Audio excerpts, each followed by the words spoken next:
ഇവിടെ ഇരിക്കുകയാണോ? എൻ്റെ പൊന്നെ രാഹുലേട്ടാ, എനിക്ക് പറ്റൂല നിങ്ങൾ അമ്മേൻ്റെ അപ്പുറം. ഇങ്ങനെയാണെങ്കിൽ ഞാൻ എൻ്റെ വീട്ടിൽ പോകും. ഞാൻ പറഞ്ഞുതരാം. അല്ല മോനെ, ഞാനോട് കാര്യം ചോട്ടെ, നീ ഇതേത് നേരം ഇങ്ങനെ വിഷമിച്ചിരിക്കുന്ന എന്താണെന്താന്ന്? മനസ്സിനൊരു സുഖമില്ല അമ്മേ. നീ പണിക്ക് പോകാണ്ട് ഇങ്ങനെ ഇരുന്നാൽ എന്താവൂ? എനിക്കാവുന്നില്ല അമ്മേ, ജീവിതം തന്നെ മടുത്തുപോയി.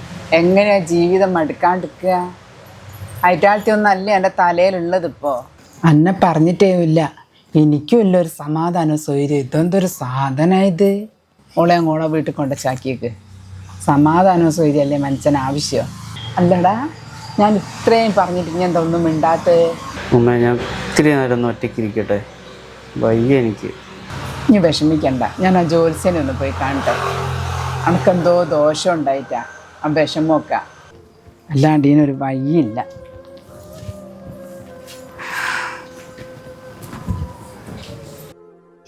ഇനി ഇവിടെ ഇരിക്കുന്നുണ്ടായിനോ? എൻ്റെ എല്ലാ പ്രശ്നത്തിനുള്ള പരിഹാരമായിട്ടാണ് ഞാൻ വന്നത്.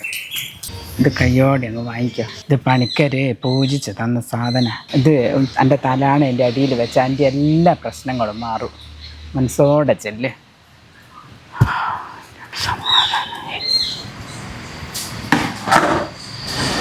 ഇതാമ്മേ, എന്നാ ഇത് അമ്മ കിടക്കുന്നിടത്ത് വെച്ചോളൂ കേട്ടോ. ഇത് ഞാൻ അവള് കിടക്കുന്നിടത്തും വെച്ചോളാം. എന്തിനാ? അതോടെ എൻ്റെ പ്രശ്നങ്ങളെല്ലാം തീരും.